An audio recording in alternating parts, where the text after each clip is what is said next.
The state of Florida has a new king when it comes to college football and rushing yards.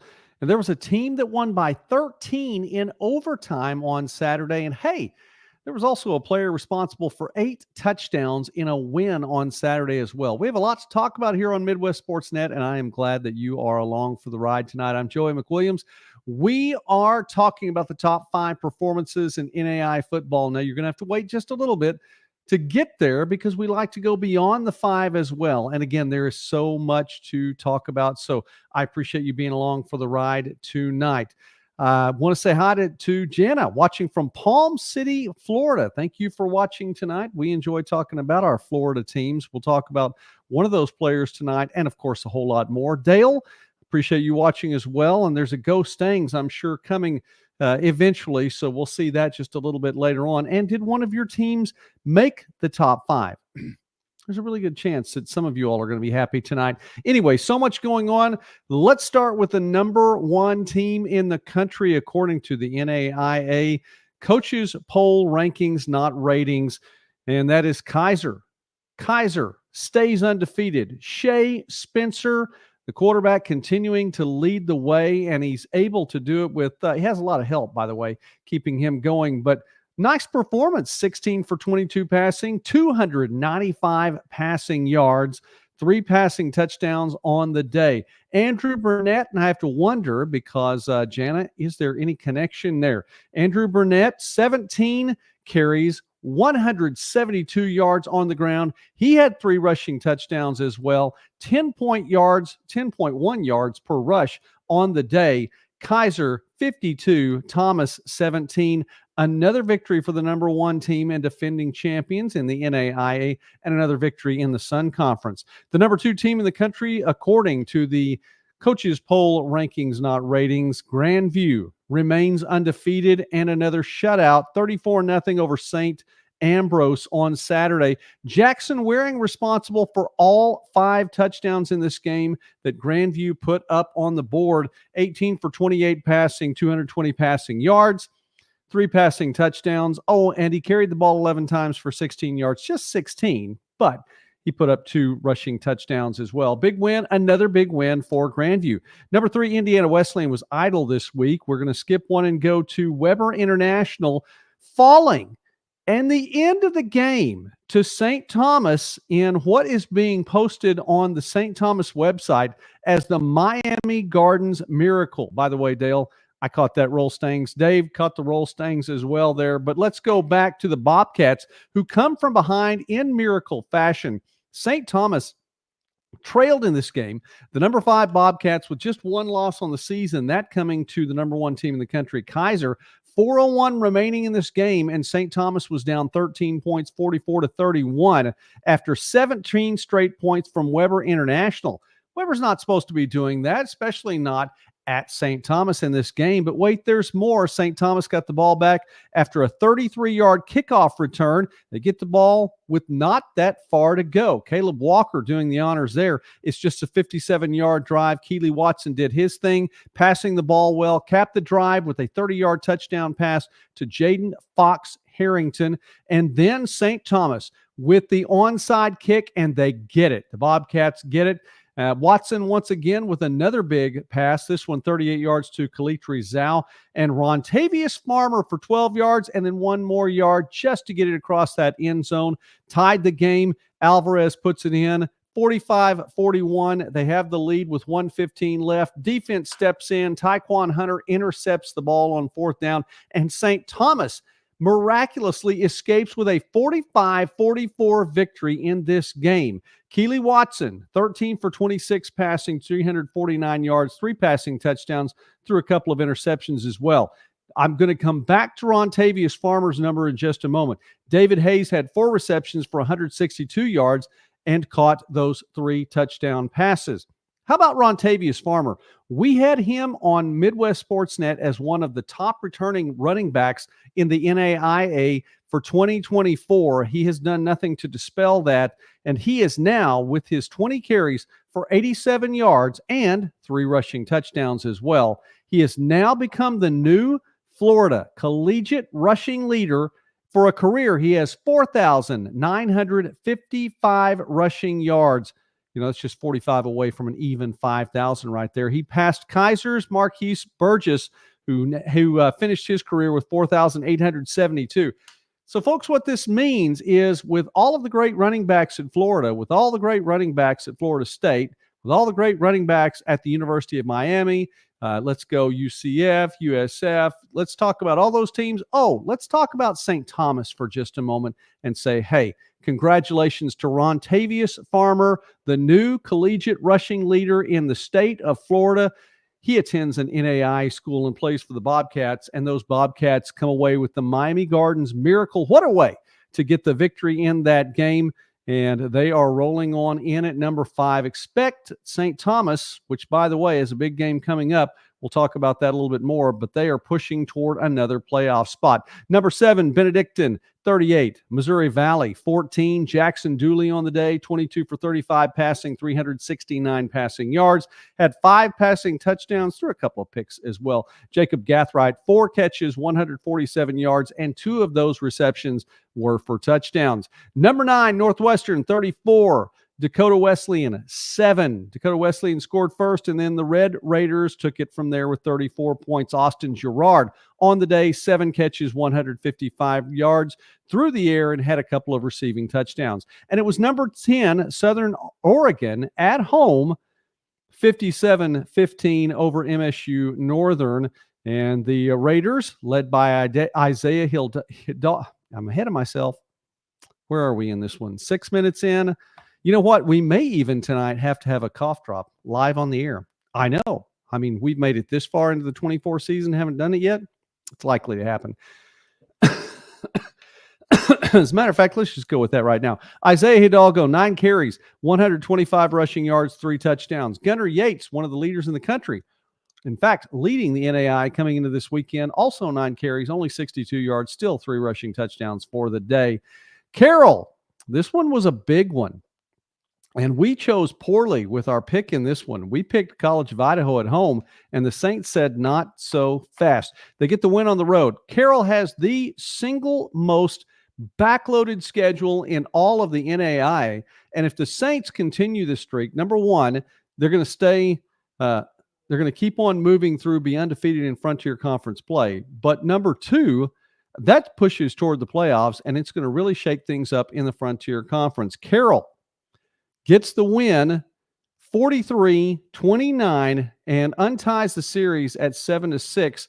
We'll get those numbers to you in just a moment, as that was a really big game, and there's a reason that we're pushing that one back. But we want to get the top 10 to you as well. How about this one? Tabor, 41, Avila, 28. In overtime. That's right. 41-28 in overtime. That's not something you see very often. Both these teams capitalized on special teams and blocks.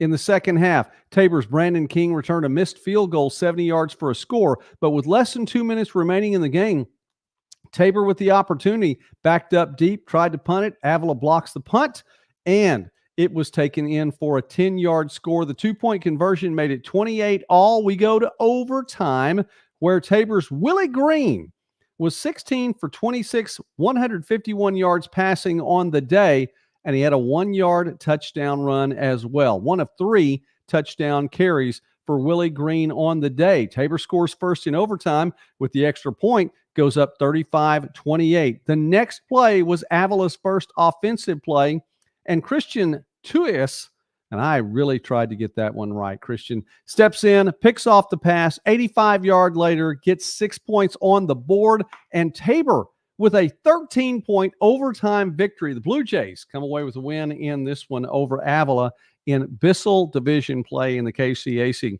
Just go ahead and chalk that one down. That's not something that you get to see very often, a 13-point overtime win. The Blue Jays do it here in NAIA football.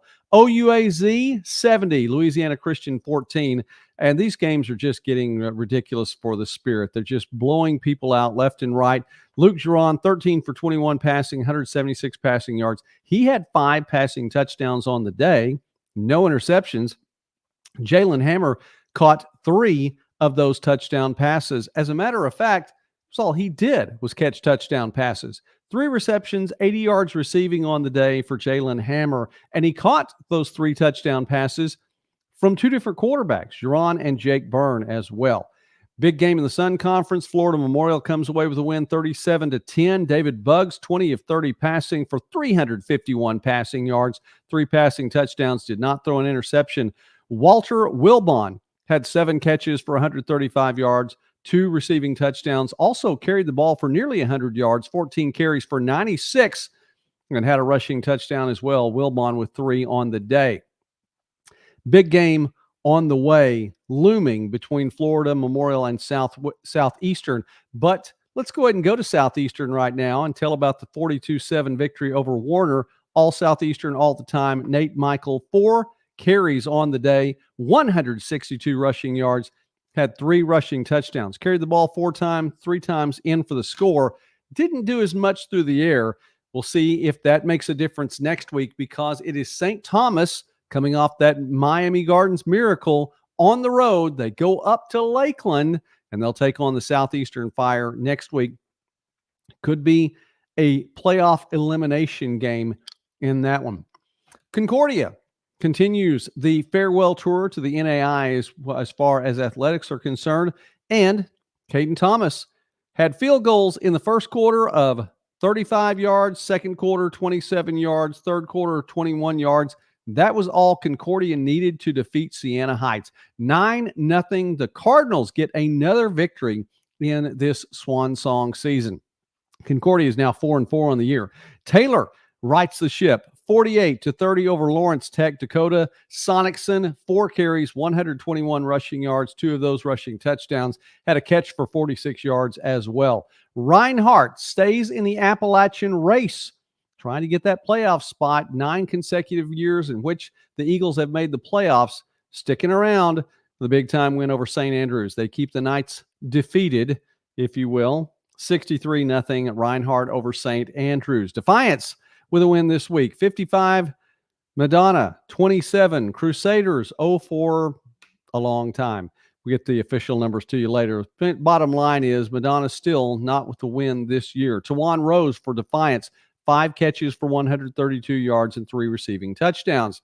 The Franciscan Bowl went to St. Francis, 31-28. Marion was up 21-0 in the first half. St. Francis answered to make it a 21-21 game. Joshua Kulka, and we have talked about him a number of times here on the channel of late, 34 for 45 passing. That is just shy of 77%. I want to say 76. Someone may look that up. That's fine. 3 passing touchdowns, 267 passing yards through a pick on the day. Franciscan Bowl goes to St. Francis. Todd stepping in, Valor up. Good to see the show rolling. Well, you know what, Todd? We'll talk about your Valor here in just a moment, as I think that we've already determined from how these scores are going that Evangel's spot in the show is going to come up just a little bit later, but we will talk about the Valor tonight. Union Commonwealth, 30. Kentucky Christian, 27. And the Knights had opportunities here. Big time. But Commonwealth took care of it. Earned a safety in the first 2 minutes of the game, and in a 3-point contest, that safety loomed large. All the scoring in this game, by the way, took place in the first half. Union Commonwealth got up 30-8. That proved to be enough, by the way. With 11:43 remaining in the first half, Kentucky Christian, not 1, not 2, but 3 touchdowns, failed 2-point conversions on 2 of them in the first half.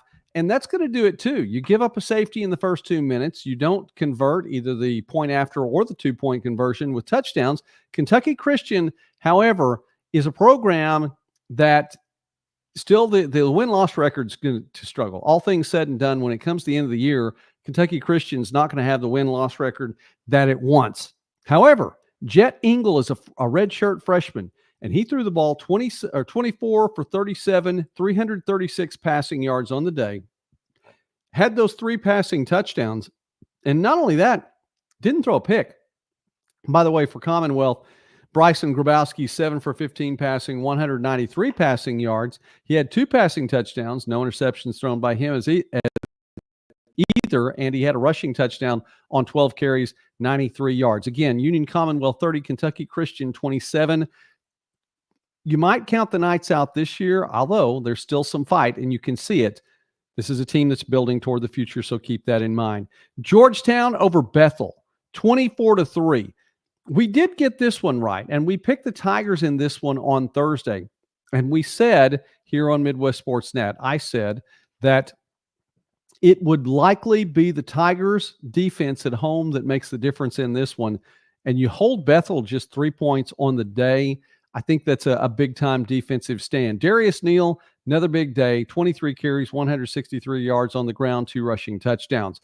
Graceland, have we mentioned here on the program they're our dark horse team this year? I think we have once or twice. 55-27 over Culver Stockton. And by that, if this is the first time for you to get to hear that, we talked about dark horse teams in the forum video previewing the season way back in early August, that it was a team that we thought, pick a team that you think is going to be able to make a run or has the potential to make a run deep into the playoffs. I think Graceland is one of those teams that's not on everyone's radar, or wasn't at the time, that has the potential to make a run deep into the playoffs. The offense is there. Defense has to catch up. But how about Cade Ross? 22 of 38 passing. This is his best completion rate of the season. He threw for 57, I believe, 0.9%. The number's not down there, but I think I recall that 57.9% on the day. His best completion percentage on the season, 455 passing yards, 5 passing touchdowns, did not throw an interception. Also carried the ball 8 times for 46 yards. It's the third straight game for Cade Ross in which he's thrown at least 5 touchdown passes. And again, starting to complete things and get those completion ratings up there. Big game for Graceland. DeJean McDougal, 9 catches, 213 yards on the day, 3 receiving touchdowns. Gerald Monroe, who happens to be the NAIA's leading receiver in both receiving yards and touchdown catches, picked up a couple more touchdown receptions and 8 catches on the day for 175 yards. Monroe is someone scouts are going to be looking at from the next level, but I think we should just enjoy all these players playing right now. Big game coming up, and it's the season finale. Keep this in mind. Graceland still undefeated in the Heart North. Grandview still undefeated in the Heart North.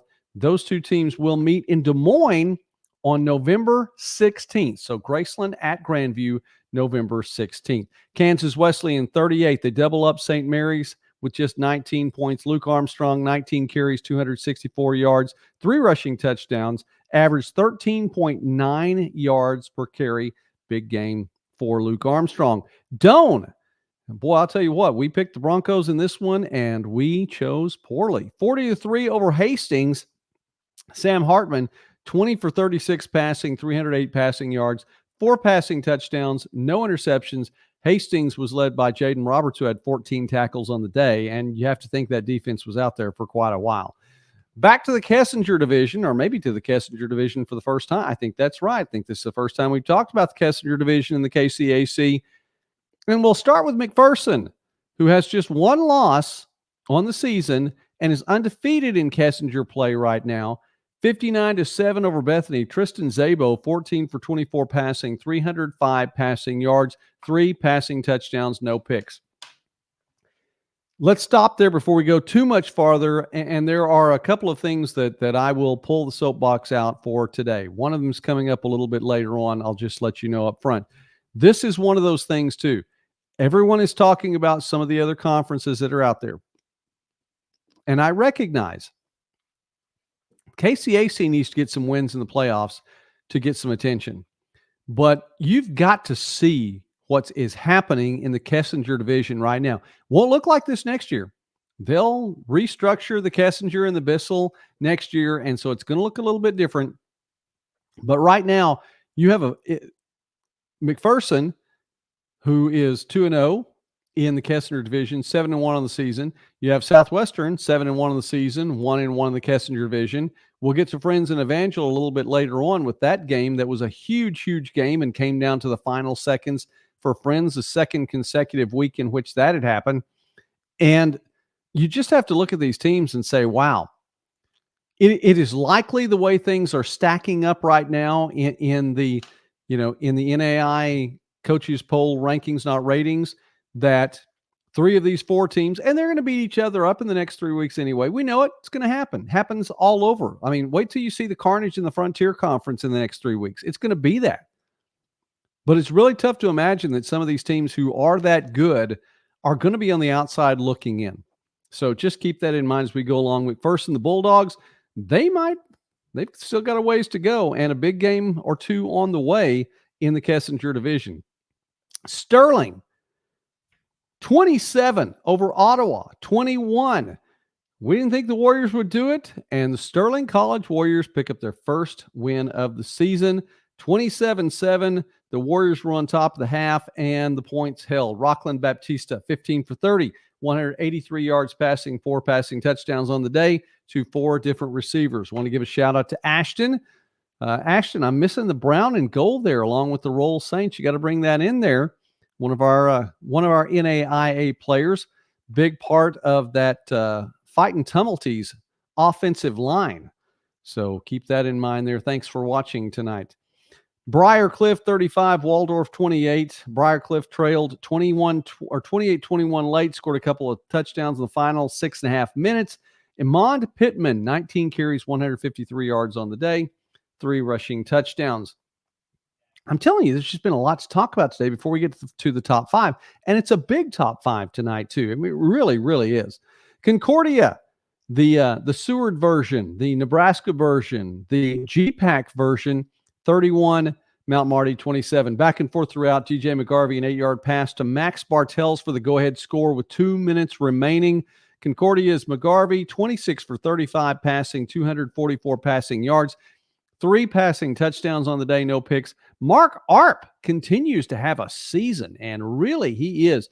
29 carries as Coach Daberco decided to call his number a few more times over the course of the day. 29 carries, 183 rushing yards, 1 rushing touchdown.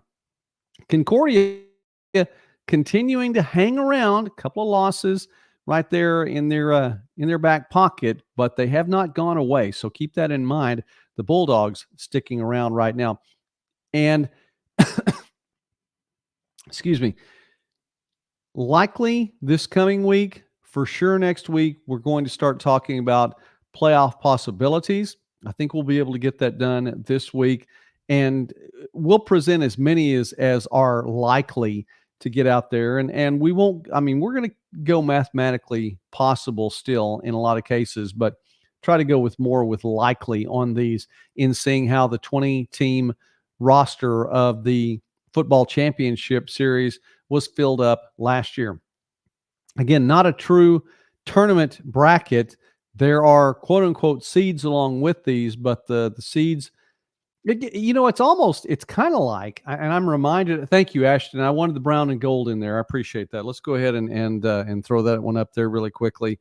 You got to see the brown and gold along with Ashton because he's repping and definitely represents well. And the Fighting Saints are doing a good job. But I think sometimes the seeds when it comes to this, because it's not a true bracket, the deck is shuffled from week to week, and I understand that. It's because of finances and it's because of travel, and there are restrictions that go a long way through this. But the seeds are.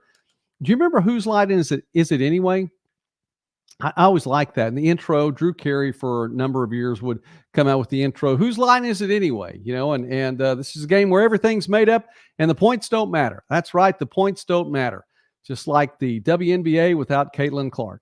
So I added that last part. We may throw a few more in there in the future. Anyway, the point is that the seeds do matter, but they don't. They can, decide to go whichever the direction they want to.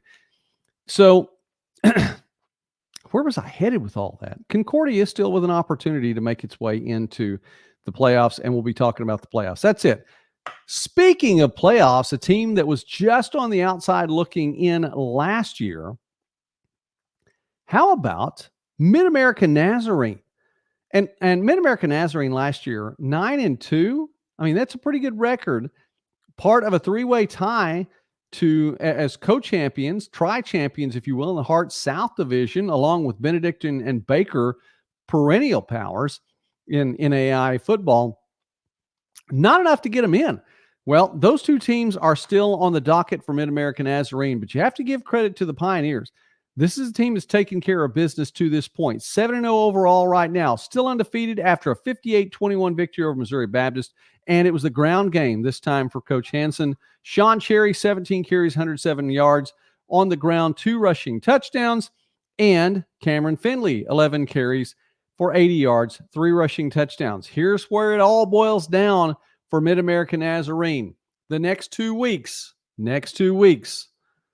include hosting Benedictine and then hosting Baker. Now, how big is that? That both these teams have to come to Olathe. Now, it's not the new field yet. Of course, the flip side of that is it's a field in which they're very familiar, so they'll be playing on new ground next year. But the crowd's going to come out for this one in Olathe, so we'll follow this one very, very closely. Props to Benedictine, number 18 in the country. Props to Baker, number 17 team in the country. And these two should be very, very fun games. Paris says, let's get Graceland in. So get my sleeper in. Hey, and for Graceland, it has to be win out. Okay, we'll stay there for just longer to answer that question, Paris. And I think you probably know this too. With the 2 losses already in the docket, Graceland has to win out. Can't pick up a third one. And I realize Grandview's a tough ask right there to get a win. Not only that, but they're going to have to do it in Des Moines. But the Yellow Jacks throw the ball. There's some defense to go along with it. I think it could be a fun game. We'll see if it's a fun game. But there we go. All right, Baker, by the way, we're just talking about Baker, the Wildcats. You know you're going to win, or you put yourself in a good position to win if you open the game with 2 pick sixes and not even a minute has elapsed off the clock. Baker did just that, as a matter of fact. Truman Julesgard on the day, 15 for 17 passing. Let me stop and say that again.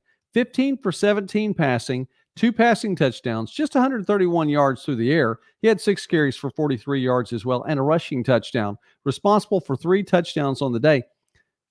Folks, sometimes quarterbacks don't pass the ball 15 for 17 in the pregame warm-up.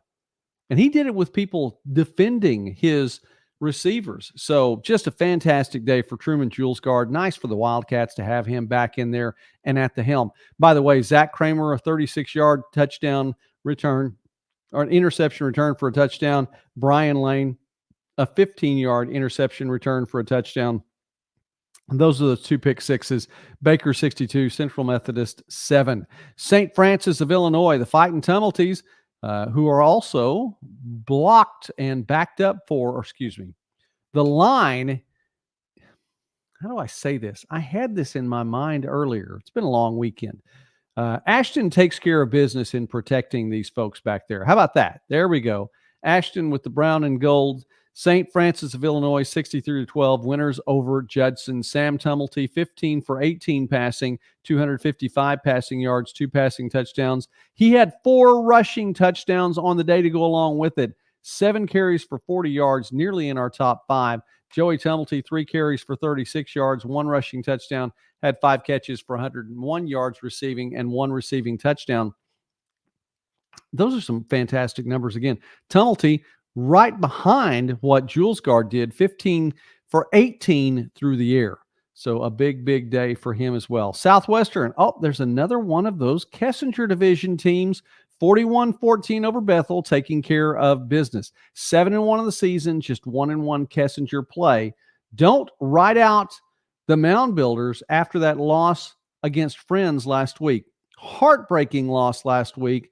But don't write the Mound Builders out just yet, because this season is far from over. Braden Howell, 21 for 38 passing, 259 passing yards, 5 touchdown passes as well, through a pick along the way. Matthew Holthusen, 7 catches for 104 yards receiving, a pair of touchdown grabs. Bryce Chambers also had a pair of touchdown grabs on 6 catches for 78 yards.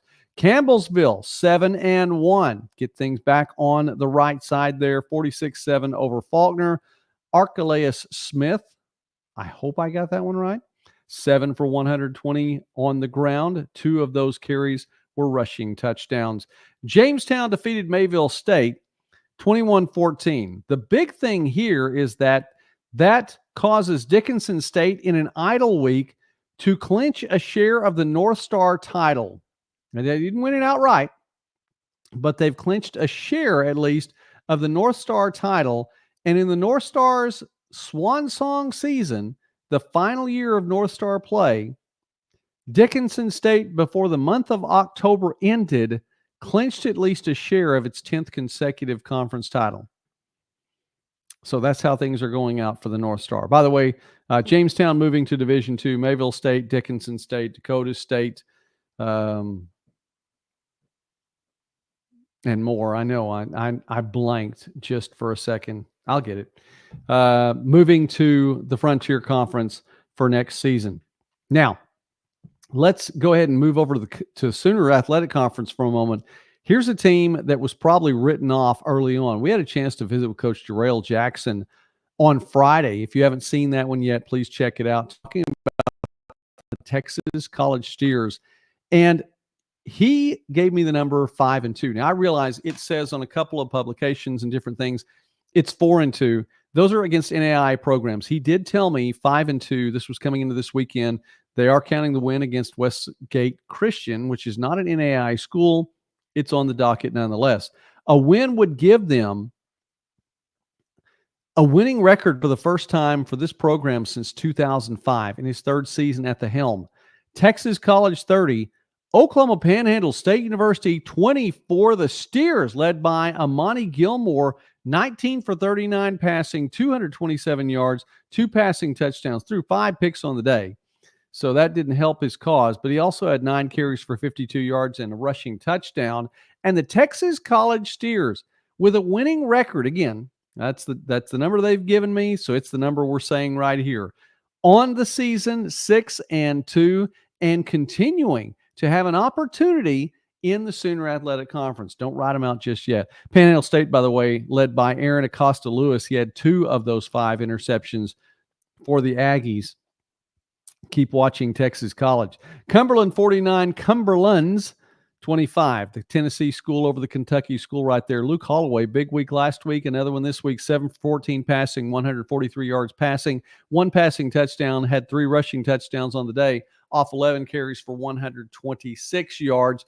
Jeremiah Bryant, another big day for him. He had 9 carries for 20 yards, but 3 of those went in for scores. All right, we're wrapping up Beyond the 5 right now. And as we do that, let me remind you, please do subscribe to the channel. I know I have this much idea what it does for the algorithm to be able to help, but it does help. It's encouraging. It's nice to see those numbers go up, and you want to do something where you feel like what you're doing is growing and making a difference. So please do subscribe. And we had a new member today, and I was going to put that up there, but it went away on the chat section, so I can't put that up there right now.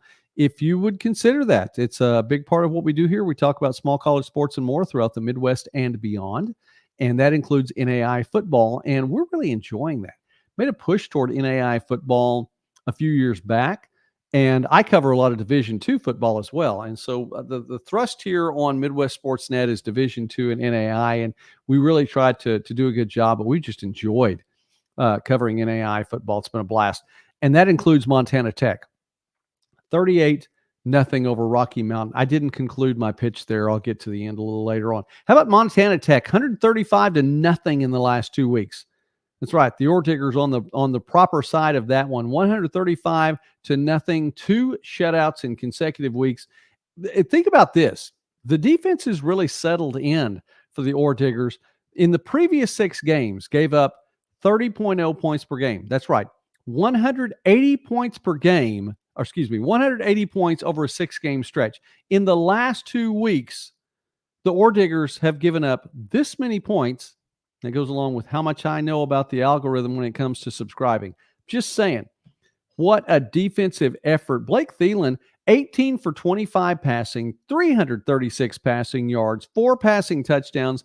He didn't turn the ball over and just shut down the Battling Bears in the matchup between those 2 teams in green and a little bit of a brassy color to go along the way. Hinchman likes that, I think. So there we go. Pikeville, now 4-4 on the season and 4-0 in Appalachian play. We thought that this one might have made the top five early on as we were looking at it with Amon Williams, 39 carries, 380 yards rushing. Let's slow down and say that again. 39 carries, 380 yards rushing for Amon Williams. 4 rushing touchdowns, 9.7 yards per rush. He also had a reception, which happened to be a 5-yard touchdown reception as well. 5 touchdowns on the day for Amon Williams. That means he had his number called 40 times. What a fantastic day for him, Coach Phipps. And the Bears now 4-0 in Appalachian play. The season is winding down. And this is a Pikeville team that could go in at 6-4. I think it's 6-4. I think they have just 2 games left. Could go in at 6-4. This is a Pikeville team that I don't care what the record says, I would not want to see in that opening game. And because of the record, I mean, you're likely going to see if Pikeville holds out and they win out and they're in control of their own destiny, you're likely going to see Pikeville on that opening Saturday. I would not want to look up and find the Bears on the other side of the championship series docket as to who I was going to play. Just letting you know, 4-4, and they're taking care of business there. One final game beyond the 5, Langston 42, Arkansas Baptist nothing. The Lions in 4 straight wins now, and they shut out the Buffaloes on Saturday. Now, there are 3 really, really big games coming up, though. They have the Spirit from Ottawa next week, Texas Wesleyan, huge game on the way, and then Wayland Baptist, who is no pushover. Excuse me. There's that cough drop. Almost got it done. No pushover now. Coach Hinojos has the team moving along and gave Texas Wesleyan all they wanted this weekend. We'll talk about that in just a moment. Langston led by Torrance Bardell, 13 for 19 passing, 271 passing yards, threw a pick, but also threw 5 touchdown passes on the day to 5 different receivers. He carried the ball 6 times for 36 yards. Langston not out of it in the Sooner Athletic Conference, but 3 big games on the way. And if you've looked at Langston in recent years, specifically, I want to say the last 3 or 4 years, this is a Langston team that has come in strong from September into October, and the schedule's been backloaded. There have been a couple of hiccups along the way, and the Lions, who were in good position to make the playoffs, did not find a way in. And so this is where Coach Morgan really, and he's fully aware, I know, of those numbers. So I know that's something he wants to see his teams do well. 3 big games on the way. All right, we'll conclude the pitch, and we will get to the top 5 right now. Let's go ahead and put that graphic up there, because if you haven't seen your team yet, you might be wondering, did we forget about your team? And the answer is no, we did not forget about your team, especially if they played really well this weekend. How about this? Top 5 for this week. And there we go. All right. As you're looking over that, and we talk about all these players and teams and their games in which they had, let me remind you that first off, we do appreciate it if you want to subscribe to the channel. We would love for you to subscribe to the channel. That's completely free, and we always talk about that as being something that's cool. But also, if you have a chance and you'd like to say, hey, I want to be a member, we do put your name at the end of all the videos that we do that are recorded videos. And as a way of saying thank you, we put your name in the YouTube name that's given. So if you ever say, hey, Joey, I want my real name up there, that's fine. We can do that too. But we give you a YouTube title on that. But yeah, that's a paid thing, but we appreciate any kind of support on that, because we enjoy doing what we do, and we just want you to be a part of it. And so that's fun. All right. Let's see, Dale. I'm hoping there's some of that sentence that I haven't seen, but I'll let you come back on that one. How about this one? Let's go to the board here, and we start off with a top 10 matchup. Number 8 Morningside on the road at number 4 Dordt. Now this we've talked about was probably going to be a revenge tour for the Mustangs, and they started it off right. A big win on the road at Dordt, 31-21. Morningside got up early and got up big time first quarter. and just held on from there. We talked about the offense for Morningside, not taking away from the defense, but we talked about the defense from Dort. And this was a big, big win for Morningside because not only did the offense show up, the defense showed up as well.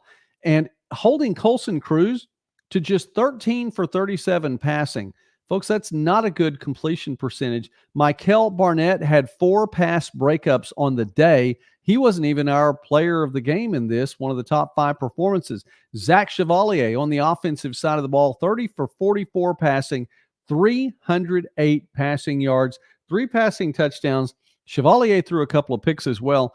And I don't want to say that's to be expected, but I would also say that with what the defenders do, that one's going to be a tough one. Max Huff, 30 carries for 151 yards on the ground.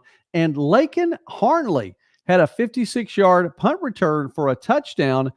Special teams has to kick in. Let's go ahead, Dale, and put this one on there and we'll get to your next comment here in just a moment. As good as I've seen the Mustangs look on both sides of the ball in a couple of years, I would have to agree with you. And I know you had a better look at it than I did. But looking back on the special team side as well, the punt return for a touchdown goes a long way. If Chevalier throws the ball that well, needs to clean up the 2 picks, but throws the ball that well, it's a tough defense. You get that kind of play overall. How about Dylan Wallace? We've mentioned on here before, there are certain things that will get a defensive player on our top 5 list. 3 interceptions in a game will get you on our top 5 list. And Wallace had just that. Didn't return any for a touchdown, but he did do that as well. And Dale goes on to say that the game wasn't as close as the 10-point margin. Morningside got up early and really did, excuse me, hold on for there. So we'll talk about that. I'm prepared. Excuse me. Water in the nice new Mrs. Midwest Sportsnet got this for me while I was in the hospital and just after I got out, and I was very thankful. It's got a lot of water in there. She fills it up for me. She does such a great job of taking care of me. But it's a 2 cough drop night tonight, so I expected that. Sorry. There we go. Almost missed my mouth. Wasn't as close as the 10-point margin there. When they're playing like that, it's one of those things too. I'm not surprised by the play there. We'll see if it's something that can hold on for the second week as well. Henchman, we'll get to your comment here in just a moment. As we move on to the Valor. Wow, this was a big game. Another huge game. This one wasn't top 10. It was top 20. Friends got up 14-0 and held that lead at the half. But Evangel came back, tied the score 21-all with 1:50 left in the 4th quarter. Friends, and you know that they were not riding on anything. They know these games are too big. But this is another game that came down to turnovers. It just did. And Evangel took care of business, get scores off of turnovers there. They tie the game up with 1:50. Friends with an opportunity to move the ball down the field and put itself in a position for a closing field goal opportunity. And through a pass, which was one of those things too that I don't know if anyone saw coming except for Evangel on defense, and the pass picked off by Nate Swafford. And that was, it wasn't the game, but it really did make all the difference in the world in this game. A fumble earlier on, a turnover that led to a score right there. And it comes down then to a 20-yard field goal for Jonah Edwards with 4 seconds left. That's the end. Turned down to about 1 second left, and I think there's the ensuing kickoff, and Friends made it back to about midfield. But the game was, for all intents and purposes, over at that point in time. And you put the game in the hands of Jonah Edwards. How about this, by the way? I could have put his numbers up there as well. I probably should have done that. Jonah Edwards on the year now, 10 for 10. 10 for 10 in field goal. 10 for 10 in field goal opportunities. 10 for 10. He's 28 of 21 in points after. He has not missed a kick all season long. You're going to put the game in Jonah Edwards' hand, he's going to find a way to do it. So, yeah, Swafford with the fumble recovery for the touchdown, which we're about to get to, Todd. And that's why his name is up here right now. He had a 48-yard fumble return for a touchdown. That's what got Evangel back in it. He also had the interception that led to the score. He had a blocked kick on a field goal that would have put Friends up 17-0 early in the second half. Oh, by the way, he had 6 tackles as well. Nate Swafford had just an incredible game. A block, a fumble recovery led to it, or which he took on in for the score. Scoop and score right there. The interception as well. Nate Swafford's name needs to be not just written in, but like carved in on big wins in the Valor locker room, because this one is absolutely huge. By the way, for Evangel, Bradley Myers with 17 tackles. And for the Valor, in case you didn't know, that's the 19th consecutive regular season victory. And for Coach Chuck Hepola, his 60th victory as the head coach there in Springfield. Big win for the Valor. And let me see here. Han Solo says the Valor just won't quit. So let's go ahead and drop that on there. Now we're in Valor time. Good to see your name back up there, Han. Todd, always good to see your name up there as well. Swafford with that fumble recovery touchdown. 48 yards. Put him back in it. Tied it up. I promise, Todd, I hadn't forgotten about that. I had those stats on there. Just got to give me a little bit. Dramatic effect. That's what I'm pushing for. All right, henchman. Carroll, College of Idaho. Carroll, 43, College of Idaho, 29. Andy Peters on the day for College of Idaho held just 18 of 28 passing. And I say that almost facetiously because it's the Frontier Conference. You're not going to see a ton of passing, especially as it gets to be colder. But these guys have been passing the ball so well. Peters had 2 passing touchdowns, but threw 3 interceptions on the day. Had a rushing touchdown too. But how about Jack Perka? 23 for 29 passing. You say that again. These completion percentage is overlooked, I believe, sometimes. We're trying to make a stress here on Midwest Sportsnet. 23 for 29 passing, 461 yards through the air, a 79.3% passing completion, 5 passing touchdowns, 1 interception. Yeah, he threw the 1 pick, but the 461 yards passing is a new passing record for the Carroll Saints, who, by the way, have, like 6 national championships to their credit, and he's still throwing the ball well. A new record there. Had 11 carries for 1 rushing touchdown. So Jack Perka responsible for 6 touchdowns on the day. That's a pretty big day, but wait, there's more. Anyway, Chris Akulshin, 5 catches, 223 receiving yards, 2 receiving touchdowns. And the first Saints score, by the way, was a 93-yard touchdown pass from Perka to Akulshin. Tied the score at 7-7. It was the longest career play for each of them. 93 yards through the air for each one of them, both passing and receiving. Big day. All right. I know audience is kind of wandering away just a little bit because they already see the names up there, and I may or may not have talked about their team. But please stick around. There's a couple more. Texas Wesleyan gets another win, moves to 7-0 on the year. 66-35 over Wayland Baptist. And Wayland Baptist was up 21-17 in the half, but Texas West just opened up in the second half. And the best way to do it, 100-yard kickoff return for a score. Carson Rogers, 14 for 25 passing on the day. Just a little better than 50%, right at about 56%. 429 passing yards. 429 passing yards. So we got Perka with 461 passing yards on the day. Rogers with 429 passing yards on the day. We'll get to another quarterback here in just a moment. Rogers responsible for 6 passing touchdowns, no picks, had 1 carry for 11 yards. That was a touchdown carry. He's responsible for 7 touchdowns on the day. But wait, there's more. By the way, Michael Banks, 5 catches, 196 yards receiving. 3 of his 4 catches were for touchdowns. 3 of 4 receptions on the day for touchdown catches. Ernest Caesar, by the way, that is spelled correctly. That is how he spells his name, just in case you wanted to know. Ernest Caesar, 8 carries, 67 yards. He had 2 rushing touchdowns. Oh, he also had 2 receiving touchdowns on 7 catches for 141 yards on the day. He had more than twice as many receiving yards as he did rushing yards on the day. That's a big day for him. 15 times in which his name was called, and he came up big, especially later in the game. We're going to stop, get on the soapbox again here really quickly, and then we will move on to, as you can see there, Montana Western at the very end. Let me stop really quickly and say this. I know what the official rankings, not ratings, say about these teams. I also know that it factors in. Now, the ARC rankings, not ratings, came out this week for the NAIA, and we have that on video later on. We'll talk about it again on Thursday.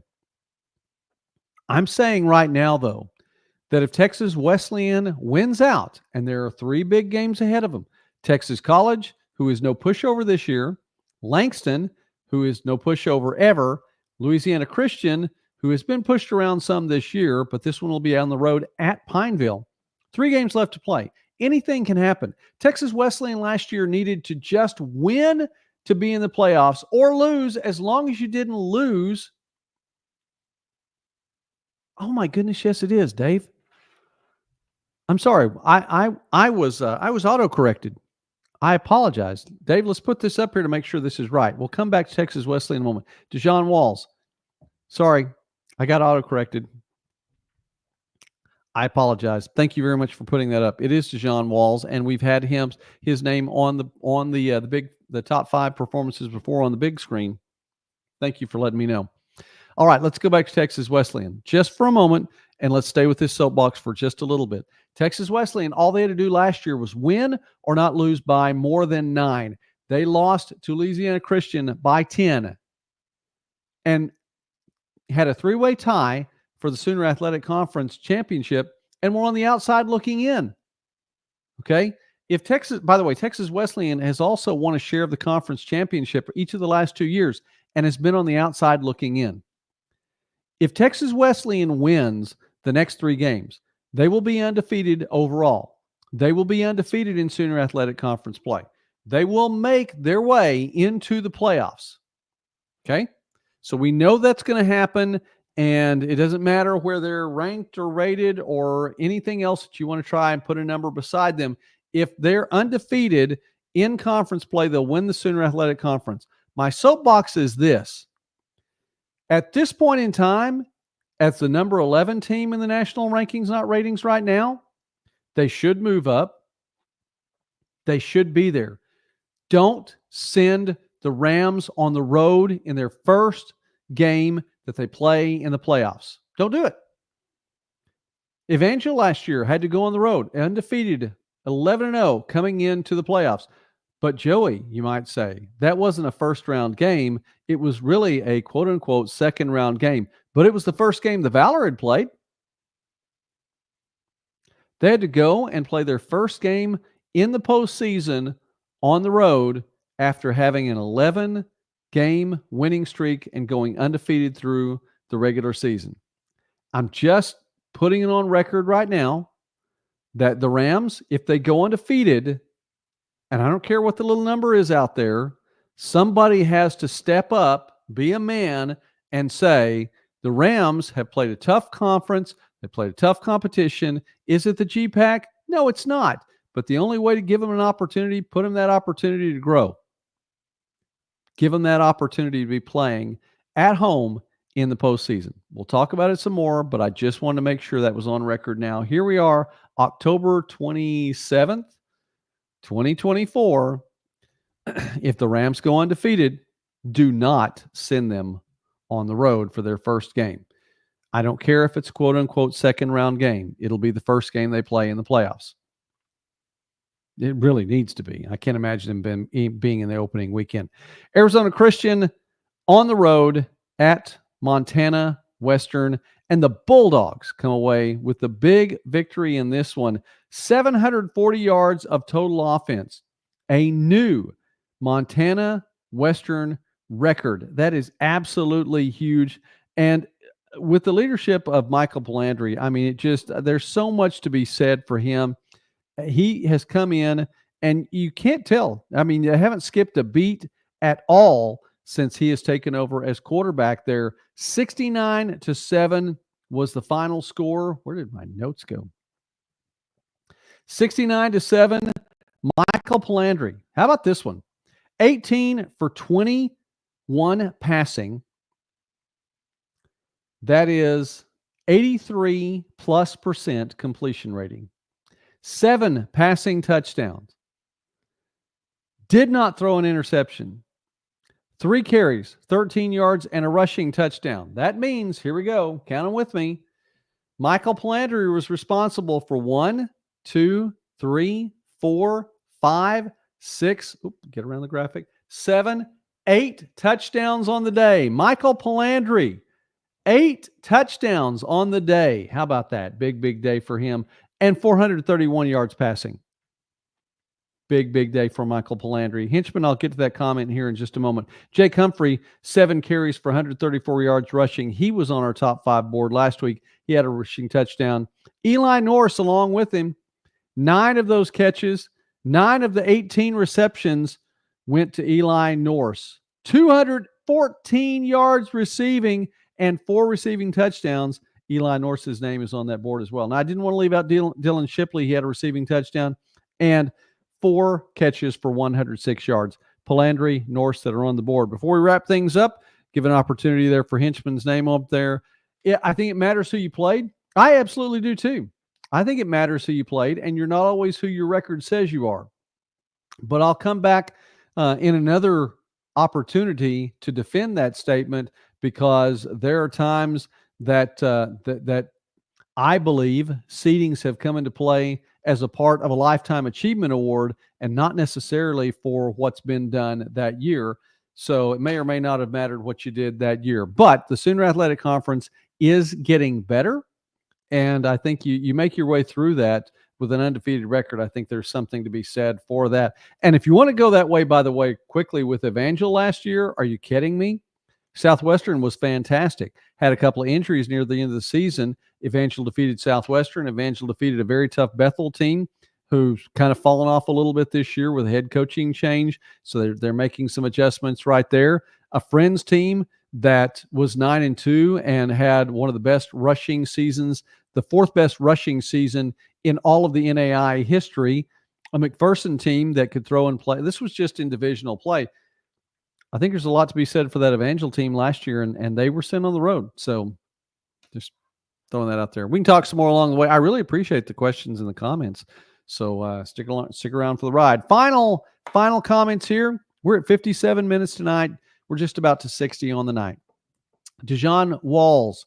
Thank you, by the way, Dave. I really appreciate you saying that. And as I saw it up there, it's kind of one of those things in your mind if something's not right, but put the graphics up and go from there. And I was autocorrected, not in Photoshop, by the way. I was autocorrected in Microsoft Word, and it just translated. So there we go. Dijon Walls. Nate Swafford, huge day for Evangel. Jack Perka, Chris Akulshin, Carson Rogers, Michael Banks, Ernest Caesar. I know I did spell that one right, at least according to the way he spells it. Michael Palandri and Eli Norris. Big night. I've had a lot of fun here. And I really, really, really, really appreciate you watching. I said this before, and I've been saying this more on the broadcast, so I want to close with this. It truly is a privilege to get to visit with you, and I mean that. And after this summer, and some of you all know some of what happened in the Midwest Sportsnet House this summer, and we've got a video out about that. It means more to me every time I come on here. I'm thankful to God to get to be here. And I know that there's a lot more to do, both here in video and just in life as a whole. So I'm very, very thankful for the opportunity. And it truly is a privilege to get to visit with you each night here and each opportunity we have. So another live stream almost in the books. And let's go ahead, Han Solo. You're right. Evangel has produced some, I'm almost out of words, Han. Sorry. Evangel has produced incredible defensive talent for many years now under Coach Hepp. Thank you for covering small college football. Well, thank you for watching tonight, Han. And by the way, if everything goes well, I may have a good surprise for you a little bit later on this week. So keep watching the channel, Han. Please subscribe if you haven't already subscribed. Elisa, thank you for watching again tonight. It is a privilege to have you on. Henchman coming along. Let's go back through. Dave, thank you for being here. Dale, thank you for being here. Todd, thank you for being along for the ride as well. Ashton, Paris, thank you all for coming on. Jana, thank you for watching from Florida. I appreciate that, and I really appreciate you.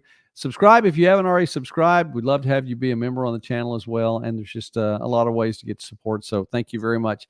It's always a privilege to get to visit with you, and I just hit the 1 hour mark, so we'll shut her down tonight. Not that there's a hard, fast break in the internet. I'm glad for that. We can go on as long as we want to. I do have a guest, I believe, and I'm not going to promote it yet because I know what happened 2 weeks ago. Promoted and then nothing happened. Just be looking, okay? Just be looking on that. And oh my goodness, we can't leave without this. Dale, thanks as always. Another been weekend ahead. It really is. And watch the Mustangs. The revenge tour isn't over.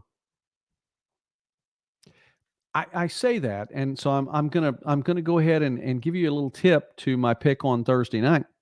But I picked Morningside at the start of the year, and I was teased by the guys on the forum. They said, "You're just picking it because they're guys in the chat." No, I really felt like Morningside had it this year to be able to take the conference championship back. So likely to pick Morningside on Thursday because I have to, because I picked them to win. Anyway, we'll talk more about that on Thursday night. Live stream on Thursday, by the way. Paris, thank you. Great job. Really appreciate you coming on. Love to get to visit more. Please be here on Thursday night. And oh my goodness, Dave with the super sticker, one of the best super stickers we've ever had here. Dave, it's always a privilege, man. And though I appreciate the super sticker, I'm also thankful to get to see your name come up there week in and week out. All right. Now, because I wasn't going to leave without talking a little bit more. If you ask Mrs. Midwest Sportsnet, she'd say I could talk to you guys for another 2 hours if the conversation kept going, and I probably could. But I think I only have one cough drop left, so we better leave it at that. All right, guest tomorrow. If you're still watching Todd or Han Solo, guest tomorrow. Just saying. It is likely to happen tomorrow, so be watching the channel. All right, for everybody here and for being a part of the broadcast and the program, thank you very much for watching. It means a lot. We will talk more and talk playoffs this week as well. God bless you all. Have a great night.